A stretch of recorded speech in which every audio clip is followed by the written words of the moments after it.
x এর মান নির্ণয় করতে হবে। ধরা যাক 16 3x যোগ 5 এর ক্ষুদ্রতর বা সমান, যা 20 এর ক্ষুদ্রতর বা সমান।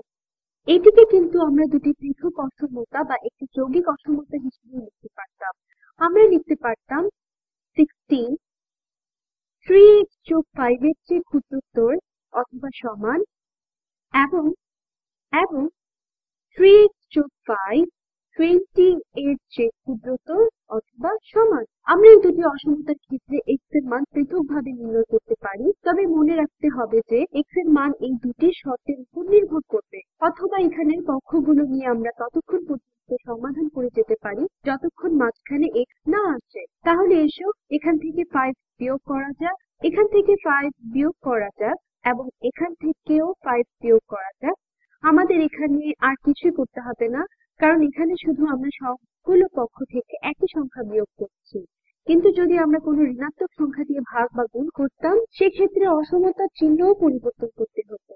সুতরাং ঋণাত্মক 16 ও ঋণাত্মক 5 যোগ হয়ে হবে ঋণাত্মক 21 এবং ঋণাত্মক 21 এর পর ক্ষুদ্রতর অথবা সমান চিহ্নটি বসবে, তারপর বসবে 3x, যেহেতু +5 -5 বাদ চলে যাবে। এরপর 3x আবার 20 বিয়োগ 5 বা 15 এর ক্ষুদ্রতর অথবা সমান হবে। এখন এই অসমতার সবগুলো পক্ষকে আমরা 3 দিয়ে ভাগ করতে পারি। যেহেতু আমরা ধনাত্মক সংখ্যা দিয়ে ভাগ করছি, সেহেতু পক্ষ বা চিহ্ন পরিবর্তন হবে না। সুতরাং এখানে আমরা পাই ঋণাত্মক 7, যা x এর চেয়ে ক্ষুদ্রতর বা সমান, যা আবার 15 কে 3 দিয়ে ভাগ করলে অর্থাৎ 5 এর ক্ষুদ্রতর অথবা সমান হয়। সুতরাং এটাকে এভাবে বলা যায় যে x ঋণাত্মক 7 ও ধনাত্মক 5 এর সীমানা পর্যন্ত মধ্যবর্তী কোনো সংখ্যা। অথবা এটিকে এভাবেও লেখা যায় যে ঋণাত্মক 7 x এর চেয়ে ক্ষুদ্রতর বা সমান এবং x 5 এর চেয়ে ক্ষুদ্রতর অথবা সমান। আমরা অবশ্যই এই অংশটিকে x ঋণাত্মক 7 এর সমান বা বৃহত্তর লিখতে পারি, কেননা দুটি আসলে একই জিনিস, আমরা শুধু পক্ষ পরিবর্তন করছি।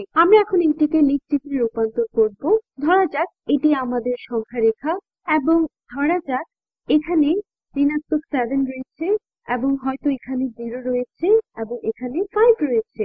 আমরা জানি যে x ঋণাত্মক 7 এর সমান বা বৃহত্তর, সুতরাং x এর মান ঋণাত্মক 7 হতে পারে বা এই দিকে যে কোনো সংখ্যা হতে পারে এবং তা 5 এর সমান কিংবা ক্ষুদ্রতর হতে পারে। সুতরাং এটা 5 এর সমান হতে পারে এবং এই দিকে যে কোনো সংখ্যা হতে পারে। সুতরাং এদিকে ঋণাত্মক 7 পর্যন্ত যে কোনো মান নেওয়া যাবে। সুতরাং এই ম্যাজেন্ডা রঙের সংখ্যাগুলো আমাদের সমাধান সেটের উপাদান। এবার তবে কয়েকটি মান ব্যবহার করে নিশ্চিত হওয়া যাক। 0 কে মান হিসেবে ব্যবহার করা যেতে পারে, 0 এক্ষেত্রে প্রযোজ্য হবে। এখানে 0 বসালে আমরা পাই ঋণাত্মক 16, যা 0 এর 3 গুণ বা 0 যোগ 5 অর্থাৎ 5 এর চেয়ে ক্ষুদ্রতর এবং এটি 20 এর চেয়ে ক্ষুদ্রতর বা সমান। এটি সত্য। 5 ঋণাত্মক 16 এর চেয়ে বৃহত্তর এবং এটি 20 এর চেয়ে ক্ষুদ্রতর, কাজেই এই মানটি ঠিক আছে। এবার তবে 6 নিয়ে দেখা যাক, কারণ 6 এই শর্তগুলো পূরণ করার কথা না। সুতরাং আমরা পাই ঋণাত্মক 16, 6 এর 3 গুণ যোগ 5 বা 18 যোগ 5 বা 23, যা আবার 20 এর চেয়ে ক্ষুদ্রতর বা সমান। 6 বসালে এই অংশটি শর্ত পূরণ হয়, কিন্তু